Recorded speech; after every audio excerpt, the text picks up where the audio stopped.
होने लगी है। शुरू करिए, रिकॉर्डिंग होने लगी सर।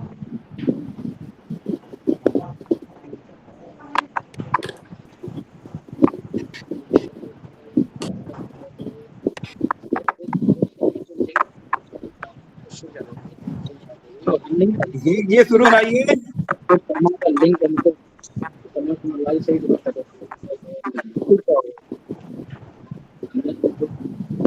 गैस करेंगे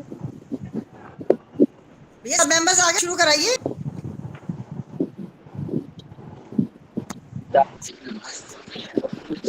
लिंक बना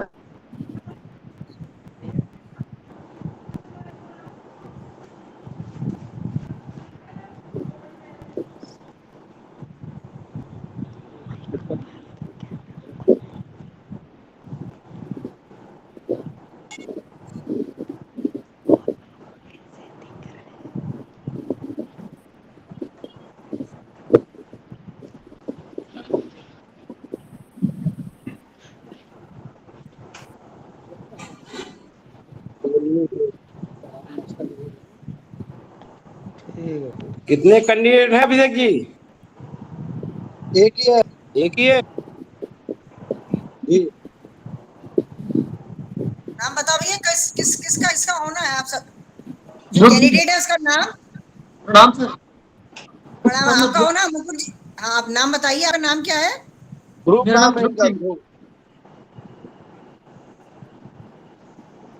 मैम मेरा नाम ध्रुव सिंह। ध्रुव सिंह। जी सर, ध्रुव सिंह। कहाँ से एलएलएम किया है? जी सर। एलएलएम कहाँ से किया? सर मैंने एलएलएम किया है बीएसआई कॉलेज रुड़की से, जो कि एफिलेटेड है उत्तराखंड टेक्निकल यूनिवर्सिटी। कब किया? सर 2018 में। 2018 में। और नेट कब हुआ नेट? नेट जुलाई 2018 में। वो भी 2018 में। जी सर। उसके बाद क्या कर रहे हैं आप 2018 के बाद? सर उसके बाद मैंने प्रैक्टिस की थी, अब सर मैंने कहीं कॉलेज ज्वाइन किया है। इसके पहले कोई कॉलेज ज्वाइन किया? कोई कॉलेज ज्वाइन नहीं किया था सर। मार्कशीट कहाँ है एलएलएम की? सर सामने है। उसको ऐसे नहीं सर। कैमरा जो है साथ में ग्राउंड है, ठीक है। इससे नीचे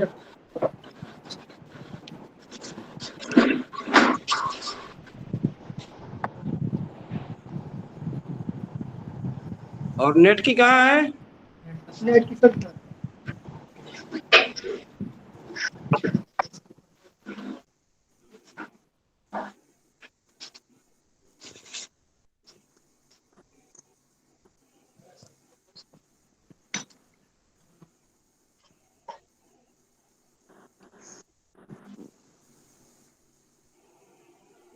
ठीक ठीक, अब क्या उसमें इतना ही दिख रहा है जो दिख रहा है। इसका पीडीएफ भेज देंगे बना के आपको।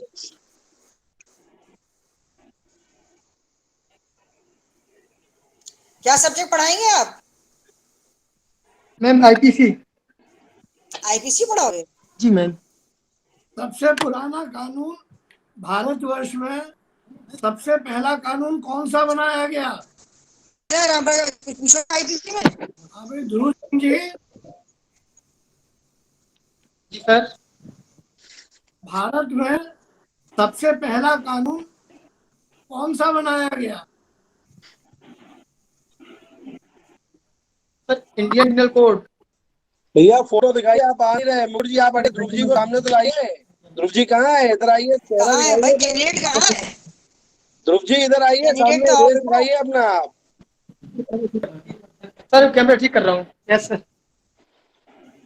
सामने आइए। कैमरा ठीक कर रहा है सामने।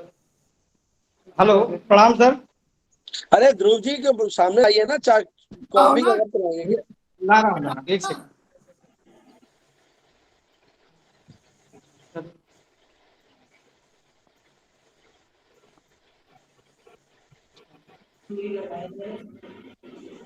ध्रुव जी के साथ कौन है भाई? प्रिंसिपल साहब हैं। ये प्रिंसिपल साहब हैं। अच्छा, अभी पूछा गया कि आपने कहा कि आईपीसी 1860। हाँ, ये सर आईपीसी पहला कानून। अच्छा, अभी कहाँ पढ़ा रहे हैं आप, वर्तमान में पढ़ा रहे हैं सर मैं इस समय महेश दुबे अपूर्वा महाविद्यालय। ये पेपर आप या आपका स्पेशलाइजेशन क्या है, एलएलएम का specialization? Sir constitutional law of India. Constitution law of India. जी, कॉन्स्टिट्यूशनल लॉ ऑफ इंडिया। अच्छा ये बताइए कि अगर आपसे ये पूछा जाए कि भारतीय संविधान में फंडामेंटल में कोई एक अनुच्छेद बताइए जो सबसे ज्यादा इम्पोर्टेंट है, तो वो कौन सा अनुच्छेद है? Sir article 21। आर्टिकल 21 है। 21। जी सर। डॉक्टर अम्बेडकर ने क्या कहा कि sir article article sir article 21 प्रत्येक व्यक्ति को प्राणों की स्वाधीनता का अधिकार प्रदान करता है। अम्बेडकर जी ने किस आर्टिकल को संविधान की आत्मा कहा था, ये बताइए। Sir article 32। तो फिर आर्टिकल 32। 32 ज्यादा इम्पोर्टेंट है या आर्टिकल 21 ज्यादा इम्पोर्टेंट? सर प्रत्येक व्यक्ति का जीवन उसके लिए बहुत महत्वपूर्ण होता है।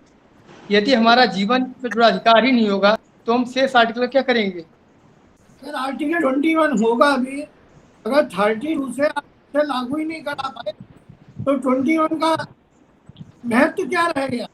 डॉक्टर अम्बेडकर ने तो आर्टिकल 30 राम भगत जी सर की आपका आर्टिकल 32 का फोटो नहीं आ प्रयोग रहा कोर्ट में होता है। है। हाँ आप सही है, डॉक्टर अम्बेडकर ने पीछे 30 जाए थोड़ा सा, आधा कट रहा है फेस आपका। संविधान की आत्मा कहा था। अब सही है सर। जब आपका कॉन्स्टिट्यूशन ग्रुप का स्पेशलाइजेशन है तो सारे अनुच्छेद बेकार है, जब तक कि आर्टिकल 32 ही ना मोस्ट इंपॉर्टेंट आर्टिकल 32 है, उसके बिना फंडामेंटल राइट। आर्टिकल 19 और आर्टिकल 21 में क्या अंतर है? सर आपकी आवाज साफ नहीं आ रही है। नहीं, अनुच्छेद 19 और अनुच्छेद 21 में क्या अंतर है? अनुच्छेद 21 और अनुच्छेद 19 में क्या अंतर है?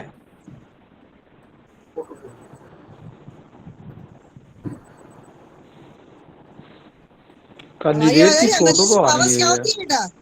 इमरजेंसी पावर्स क्या है? इमरजेंसी पावर्स क्या है, किस अनुच्छेद में है?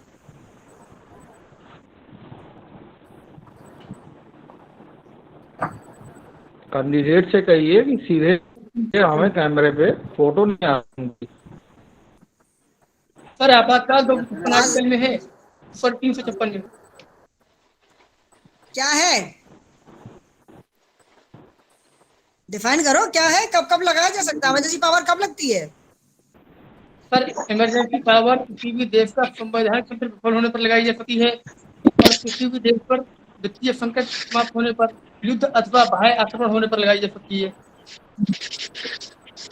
अभी अभी अभी रामभरत जी ने पूछा 19 और 21 में क्या अंतर है? सर आर्टिकल 19 प्रेस स्वाधीनता पर है और आर्टिकल 21 हमारे प्राणों से संबंधित है। नहीं, आर्टिकल जो 21 है प्राणों से संबंधित है। इसमें जो है क्या जो है, जो विदेश के लोग हैं वो भी इसका फायदा ले सकते हैं। सर विदेश के लोग इसका फायदा ले सकते हैं और 19 का भी ले सकते हैं। 19 का नहीं ले पाएंगे। तो क्या अंतर रह गया दोनों में? अंतर ये रह गया कि हमारे जो आर्टिकल 21 है ये एक व्यक्ति को प्रदान किया गया है, जबकि आर्टिकल 19 फंडामेंटल राइट्स में आता है, वो केवल नागरिकों के लिए है। अभी सुप्रीम कोर्ट ने आईपीसी में किस सेक्शन को असंवैधानिक घोषित कर दिया? कुछ दिनों पहले सुप्रीम कोर्ट ने इंडियन पेनल कोड के एक सेक्शन को असंवैधानिक घोषित कर दिया।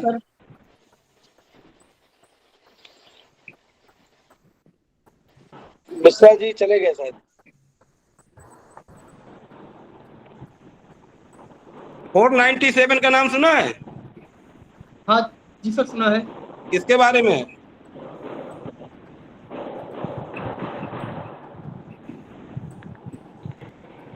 जारता। जारता के बारे में। उसी को सुप्रीम कोर्ट ने कुछ दिनों पहले असंवैधानिक घोषित किया था। बहुत चर्चा का विषय बना था।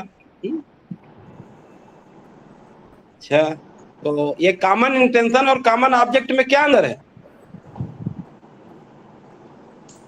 पर सामान्य आशय और सामान्य उद्देश्य में क्या अंतर है? सर, सामान्य आशय जो किसी अपराध को करने का बहुत ही आवश्यक अंग होता है। जब तक सामान्य आशय नहीं होगा, अपराध गठित नहीं होगा। और सामान्य उद्देश्य, कॉमन ऑब्जेक्ट,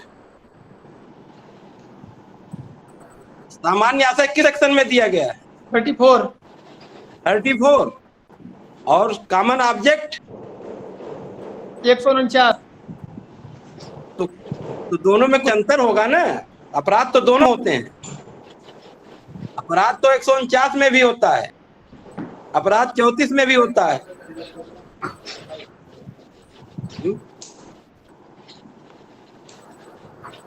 34 में जो अपराधी हैं उनके मीटिंग ऑफ माइंड, उनके सभी का मस्तिष्क का मिलन होता है। 149 में सभी का उद्देश्य एक होता है, लेकिन सब लोग मिले नहीं होते। समझ में आया?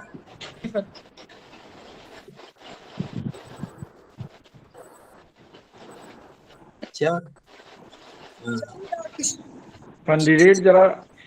कैंडिडेट जरा वो करे, उनकी तस्वीर तो आवे। तस्वीर आ रही है मिश्रा जी, उनका चेहरा ही नहीं दिख रहा। दिख रहा है मिश्रा जी? आपको नहीं दिख रहा? कहाँ तस्वीर आ रही है? केवल एक आंख दिख रही नहीं, है। आपके पास एंगल लग रहा है, गहरा है, हम लोग को दिख रहा है। अब देखिए हमें जो है, हाँ अब थोड़ा सा आप ये पूरा कुछ दिखा। तो पूछिए मिश्रा जी। अब दिखा पूरा। आप पूछेंगे, वो तो वही तो पूछिए। दिख नहीं रहे थे तो पूछे कहाँ से? अंधेरे में किससे पूछे? अब दिख गए, अब मुझे पूछे। देखिए कोई दिक्कत वाली बात, चेहरा बिल्कुल थोड़ा बढ़िया बनाइए। सिलेक्शन आपका हो रहा है। आप आईपीसी पढ़ाएंगे? सर आप लॉ, कॉन्स्टिट्यूशनल लॉ है। कॉन्स्टिट्यूशनल लॉ आपका स्पेशलाइजेशन है? जी सर, है।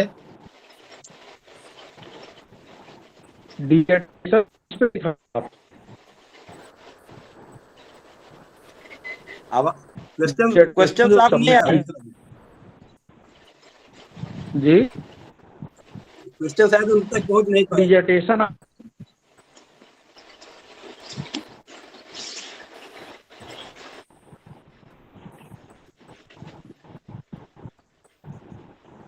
कोई समस्या होगा?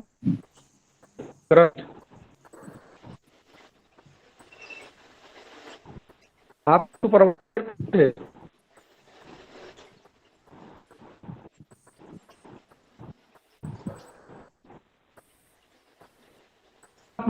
लोगों ने सबमिट नहीं किया? मिश्रा जी का नेटवर्क में कुछ मिश्रा जी का आया। मिश्रा जी, अब आया आपको नेटवर्क? बात बता, पूछिए इनसे। अच्छा, आवाज नहीं पहुंच रही क्या? कितवाई आवाज लगा आ रही है। आ रही है। स्पेशलाइजेशन आपका कॉन्स्टिट्यूशनल लॉ था ना? जी सर। हेलो। जी सर। हाँ, तो उस पर डिजर्टेशन जो सबमिट किया, हाँ, टॉपिक क्या था आपका? सर, टॉपिक ये था कि मैं प्रत्येक व्यक्ति के लिए प्राणों का अधिकार है, ये कहाँ तक सीमित है। अच्छा, 21 की जरा भाषा बता दीजिए क्या है? आर्टिकल 21 ऑफ द कॉन्स्टिट्यूशन, उसकी लैंग्वेज क्या है? सर, उसमें सबसे पहले कहा गया है किसी भी व्यक्ति को उसके प्राण अथवा दैहिक स्वाधीनता से विधि द्वारा प्रक्रिया से ही वंचित किया जाएगा, अन्यथा नहीं। मतलब किसी व्यक्ति के प्राणों को विधि द्वारा स्थापित प्रक्रिया से खत्म किया जा सकता है, उसके राइट को? पर मतलब यह है कि किसी व्यक्ति को अगर हम उसके प्राणों से अलग कर रहे हैं, उसका अधिकार छीन रहे हैं, तो तभी छीनेंगे जब उस संबंध को लॉ होगा हमारे पास। हमें उस लॉ को फॉलो करना होगा। बिना किसी लॉ को फॉलो किए हम किसी व्यक्ति को उसके प्राणों से वंचित नहीं कर सकते हैं। उसके जो लॉ की बात आप कर रहे हैं वो लॉ कैसा होना चाहिए? सर वो लॉ संवैधानिक दायरे में होना चाहिए। उसी को तो मैं पूछ रहा हूँ कि असंवैधानिक नहीं होना चाहिए। संवैधानिक दायरे में वो कैसे आएगा, उसको डिफाइन सर करिए। संवैधानिक दायरे में अभी तक आएगा जब हमारे संविधान के अनुसार जितने भी लोग, हमारे संविधान के अनुसार ही इसके जो उपबंध हैं उनके अंतर्गत लॉ बनाया गया होगा। और वो लॉ ऐसा ही होना चाहिए जो कि हमारे संविधान के विपरीत हो। अगर उस लॉ का एक भी आर्टिकल, उस लॉ का एक भी प्रोविजन ऐसा होगा जो हमारे इंडियन कॉन्स्टिट्यूशन का वायलेशन कर रहा होगा, तो वो लॉ इनसफिशिएंट होगा और वो लॉ लीगल नहीं होगा। भाषा ये कहती है कि procedural establish by law, no person shall be deprived from his life and personal liberty except according procedure establish by law. तो जो ये प्रोसीजर इस्टेब्लिश बाय लॉ है वो कैसा होना चाहिए? सर प्रोसीजर जो है कि विधि द्वारा स्थापित प्रक्रिया, जो प्रोसीजर है वो लॉ के अनुसार ही होना चाहिए। यही तो मैं पूछ रहा हूं कि कौन सी प्रिंसिपल अडॉप्ट करेंगे आप, कौन सा सिद्धांत ले आएंगे?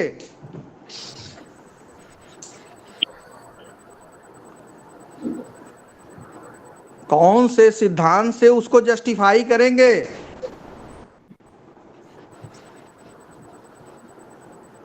कोई प्रिंसिपल इनकॉर्पोरेट किया गया है 21 में? समय प्रक्रिया, हाँ, वो प्रोसीजरल इस्टेब्लिश बाय लॉ है या ड्यू प्रोसेस ऑफ लॉ है? Due process of law. कहाँ का है?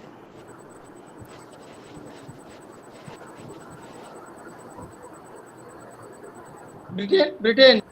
ब्रिटेन का है। बढ़िया सबमिट किया है आपने तो, बहुत बढ़िया डिजर्टेशन। कौन थे गाइड आपके, सुपरवाइजर कौन थे? सर मैं मिस दिव्या राणा।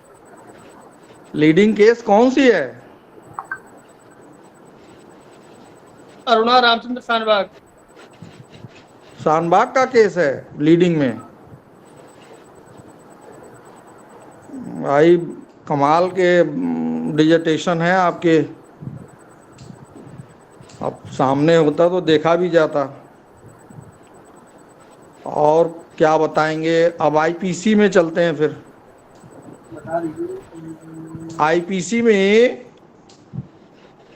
ये बताइए कि जो क्राइम होता है या अपराध, उसके एसेंशियल क्या क्या होते हैं, उसके आवश्यक तत्व तो बता दीजिए।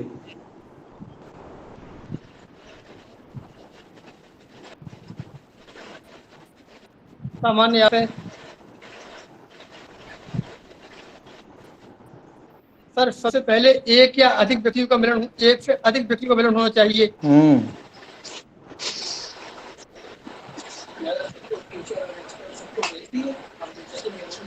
चलिए छोड़िए उसको, कल्पेबल होमिसाइड और मर्डर में डिफरेंस बता दीजिए।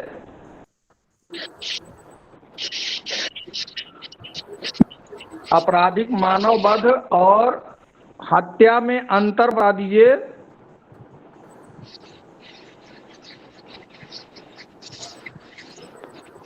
कब एक आपराधिक मानववध हत्या होता है, ये बता दीजिए।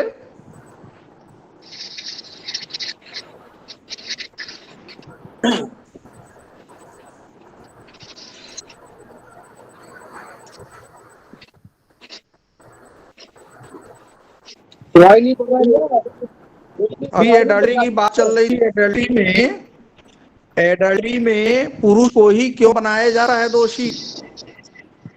क्या एक स्त्री भी एडल्ट्री के लिए दोषी ठहराई जा सकती है? अभी बहुत फेमस चल रहा था न्यूज में।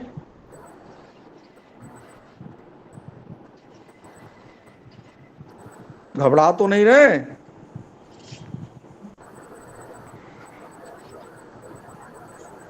क्या भाई डॉक्टर साहब, क्या देश है?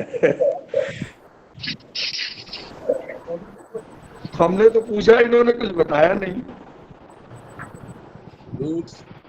मैडम क्या आदेश है? आप हेलो, जिससे संबंधित रखें बताइए, क्या पूछ आप जो अपने सब्जेक्ट में क्या बता पाएंगे, बताएं ना, किससे भाई संबंधित इनके आपसे पूछा जाए जो आप स्पेशलाइजेशन बात से, इनके स्पेशलाइजेशन से हमने पूछा, उससे उन्होंने कुछ नहीं बताया। ये जो पढ़ाने जा रहे हैं इसे पूछा, वो कुछ नहीं बता रहे। तो कैसे पढ़ाएंगे आप यहाँ ये? बताएंगे। आवाज नहीं आ रही है क्या आपके आखिर पास? जब अभी तो इनको आवाज आ रही है आपकी? आवाज आ मैडम रही है? है, मैडम है, मैडम। आप जी सर, आ रही है। जो आपका लोकलाइजेशन है, आपका जो सब्जेक्ट है, उसे रिगार्डिंग आपसे पूछा जा रहा है, तो उसमें आप कुछ समझ में नहीं आ रहा तो बताइए, क्या चीज नहीं समझ में आ रही है, तो क्वेश्चन पुट अप करिए अब कि आप सही नहीं बताइए से क्या। आपका, नहीं अब ठीक है, आपका जो फेवरिट एरिया है, आपका जो फेवरिट एरिया है वो बताइए, हम उसी से पूछ लेते हैं। जो आपका फेवरिट एरिया है वो बताइए, उससे क्वेश्चन कर लेते हैं। एक तो जवाब हमको चाहिए कम से कम। बताइए आगे क्या पूछा जाए आपसे। हॉपलेस ना होइए, हॉपलेस ना होइए, आराम से एजिटेट ना हो, नहीं नहीं, बताइए क्या बिल्कुल बिल्कुल आराम से। देखिए कोई दिक्कत वाली बात नहीं है। हाँ? जो जो सब्जेक्ट आज आपने क्या पढ़ाई की है, किस टॉपिक को पढ़ा है आज की डेट में? Constitution of India. Constitution of India तो आपने पढ़ा है। तो ये बताइए, कॉन्स्टिट्यूशन ऑफ इंडिया में लॉ की डिफिनीशन किस आर्टिकल में है? कानून की परिभाषा किस अनुच्छेद में की गई है? आर्टिकल 13। आर्टिकल 13 में। Very good. तो वहां कानून के अंतर्गत जो एग्जिस्टिंग लॉ हैं उसको कैसे आप डिफाइन करेंगे? आर्टिकल 13 में एग्जिस्टिंग लॉज या प्रवृत्त विधियां सब इस्तेमाल किया गया है, इसको डिफाइन करिए।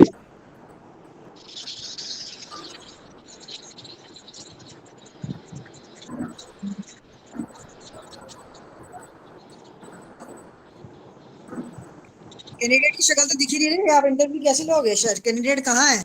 अब मैडम बताइए क्या आदेश है? अब ये तो कुछ बता नहीं रहे हमको, एक सवाल नहीं बताया इन्होंने जवाब। आदेश नहीं, कैंडिडेट्स की शक्ल है, ऐसे पूछिए आपने, ऐसा नहीं है, कभी कभी होता है, बट देंगे। नहीं नहीं, अभी तक तो इन्होंने एक जवाब नहीं दिया हमें। हमने 4-5 सवाल किए, कोई जवाब हमें मिला नहीं। सर कॉन्फ्रेंस जी क्या है? बेटा नर्वस मत हो, कोई वो थोड़ी, अब तो सामने भी बैठे नर्वस फोन मत होइए। पे बातें हो रही देखिए हैं, आराम से बताओ। आप बच्चों को पढ़ा रहे हैं, ठीक है ना, कि घबराने की कोई बात जरूरत नहीं है। आपको आता है, आपने पढ़ाई की है, आपको आता है, ऐसा कुछ नहीं है। अगर आप नर्वस हो जाएंगे तो आवाज नहीं निकलेगी आपकी। आप नर्वस आप बिल्कुल नर्वस मत होइए। आपको सैकड़ों बच्चों को पढ़ाना है, फेस करना है उन्हें। टीचर तो कभी नर्वस नहीं होता, नर्वस होकर तो पढ़ा लेते, आराम से पूरी जवाब दो, परेशान हाँ हो। बिल्कुल, पानी वानी जिस पी लो, प्रोफेशन जवाब में दो। आप आए हैं उस प्रोफेशन। हाँ हाँ बिल्कुल, ठंडे दिमाग से जवाब दीजिए। तो अगर हम सामने होते तो और न बोल पाते। अच्छा है कि ये व्यवस्था हो गई, आमने सामने हम तो फिर बड़ा मुश्किल होता। ये फोटो वाली व्यवस्था बढ़िया दिख रही है हमको। और दीक्षित जी, कैंडिडेट आपका भाई देखने में तो ठीक ठाक है, चेहरे से जो मेहनती भी लग रहा है, मेहनती भी है, लेकिन बस ये थोड़े नर्वस हो गए हैं इस समय। मिश्रा जी पूछ रहे हैं, आप जो सब्जेक्ट के बारे में अच्छे से जानते हो वो बताइए, वही पूछेंगे, बताइए। नहीं, हमने तो फ्री कर दिया, इनका जो भी एरिया हो, हमने कोई इनके पर बंदिश नहीं डाली। पहले इनके सब्जेक्ट को हम हमने केंद्रित किया। अब हम बताइए, फ्री रुचिर बताइए, आप रस रहो, बताएं जिसमें आप सर के पूरे जवाब दे पाए वो सब्जेक्ट बताइए। Sir Indian contract act. हाँ, बहुत बढ़िया। इंडियन कॉन्ट्रैक्ट एक्ट कब का है? पर 1872 का। Very good. उसमें जो है जो प्रीविटी ऑफ कॉन्ट्रैक्ट है, प्रीविटी ऑफ कॉन्ट्रैक्ट जानते हैं ना?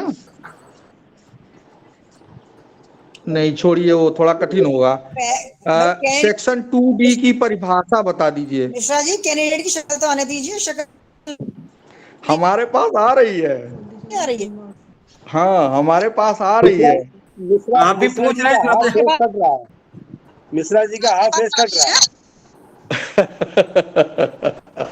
हमारे में नहीं आ रही।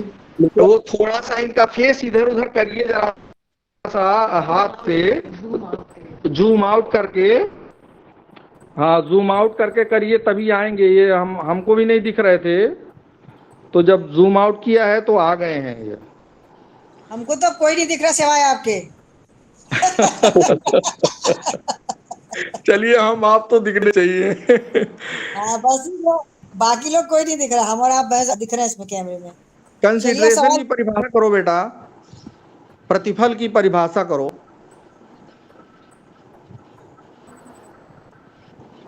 प्रतिफल की परिभाषा बताइए, सुनाई पड़ रहा है? सेक्शन 2D में है ना प्रतिफल की परिभाषा? 2D में है जी। 2D में है, 2D में वही पूछ रहे हैं, बताइए। अरे भाई, जबकि वचनदाता की वांछा पर वचन ग्रहीता या अन्य कोई व्यक्ति कुछ करता है, कुछ कर चुका, कुछ करने का वचन देता है, यही तो प्रतिफल है। ये जो समथिंग इज एवरीथिंग है, यही तो प्रतिफल है। क्या कोई थर्ड पर्सन भी प्रतिफल दे सकता है, तीसरा व्यक्ति? दे सकता है। किस परिस्थिति में दे सकता है?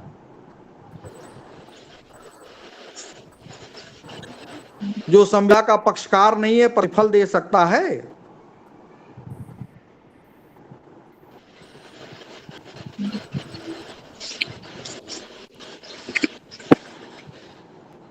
अच्छा, चलिए, प्रतिफल के जो अपवाद हैं, उनमें से 2 अपवादों को बता दीजिए।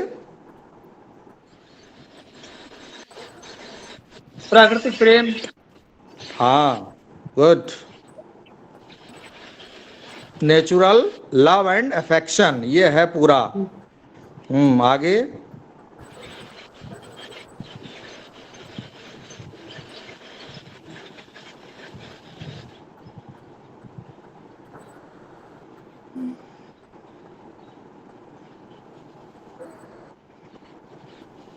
चलिए, कार्यवाही आगे बढ़ाइए। अब इस कार्यवाही को आगे बढ़ाया जाए।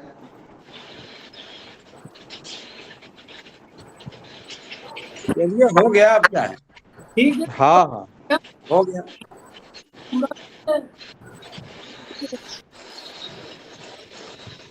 नंदनी जी, रामभक्त जी, आगे बढ़ाया जाए, भटनागर तक आगे बढ़ाया जाए इस प्रक्रिया को। आगे जो है करना, उस हिसाब से ये भेजे, इसकी अटेंडेंस और रिकमेंडेशन ऑनलाइन भेजे, तो उसके बाद से कि वो किया जाए। सचिन, नंदनी मैम चली गई, दोबारा से बुलाओ।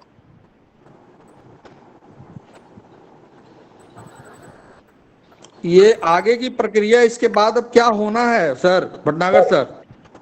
ये इस अटेंडेंस को और इसके सिलेक्शन की रिकमेंडेशन को ऑनलाइन आपकी मेल में भेजेंगे, वहां से प्रिंट इनको भेजा। ये सब अनुभवी है। अच्छा, आगे की प्रक्रिया ये लोग अब कर लेंगे, हम लोग का काम कम हो गया सर। नंदनी मैम को एक बार बुला लो सचिन। फोटो कर रहा हूँ। एक बार भटनागर सर, एक बार नंदनी मैम को बुला के और इसको वाइंड अप करेंगे। फिर उसके बाद में जो ऑनलाइन आपको सारे पेपर्स और इनका PDF भेज देंगे, बाकी ऑनलाइन आपको मेल किया जाएगा। उस मेल पे सिग्नेचर करके आपको वापस हमको मेल करना है। वो सारा प्रोसेस भटनागर सर को पता है सर, आप कनेक्शन कट गया है। आप कम्युनिकेट कर लीजिए। हेलो,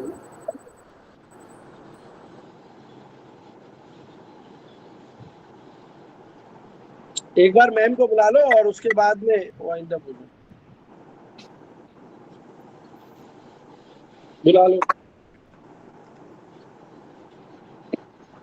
सचिन म्यूट कर रखा है तुमने।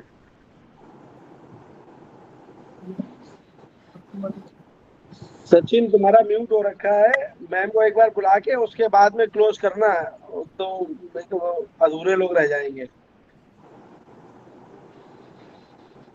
मैम लेफ्ट हो गई, हो सकता है कुछ करने लगे हो। रिकॉर्डिंग में तो तुम्हारे पहले ही हाँ मैम आ जाए उसके बाद में दोबारा से भेजो मैम को।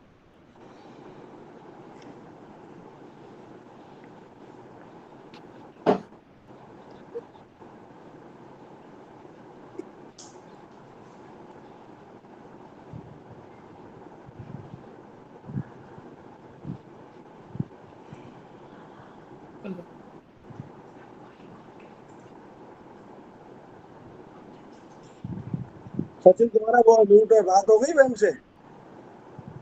बस थोड़ा तुम्हारा डिस्कनेक्ट हो म्यूट गया हो उनका। रखा है। बात हो गई है नंदनी मैम से, अभी वो ज्वाइन कर रही है 1 मिनट में। अच्छा ठीक।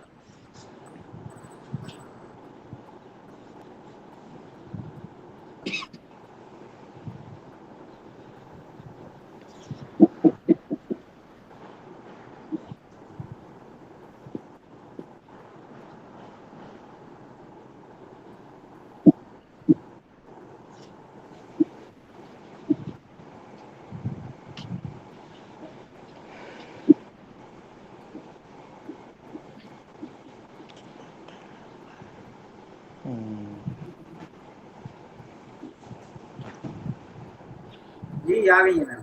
तो इनका सिलेक्शन किया जाता है। सर भटनागर सर आपका मिश्रा जी म्यूट सवालों का है। जवाब मिल रहा है? भटनागर सर का लेकिन जवाब तो मैडम नहीं मिले कोई भी, आई जाए। लेकिन अब क्या करें, अब जैसा आप आदेश करें, जवाब तो इन्होंने कोई नहीं दिया। नहीं, अब मुझे लगता है कि रामभक्त सर संतुष्ट हो गए। अब आप और कुछ पूछ लीजिए आप। बिना पूछा गया काफी कुछ बता दिया। जरूरी है हाँ, नहीं मान लिया हमने मान भी लिया। माना जाए इसमें, इससे आगे इसकी जरूरत नहीं है। बस खत्म। तो इनका अनुमोदन, इनका सिलेक्शन किया जाता है सर। हाँ बिल्कुल करती है। ठीक है, इसको मीटिंग को यहीं पे समाप्त करते हैं। ठीक, चलिए। ठीक है सर। ठीक है ठीक। जी, ओके, नमस्कार सर। नमस्कार। प्रणाम सर।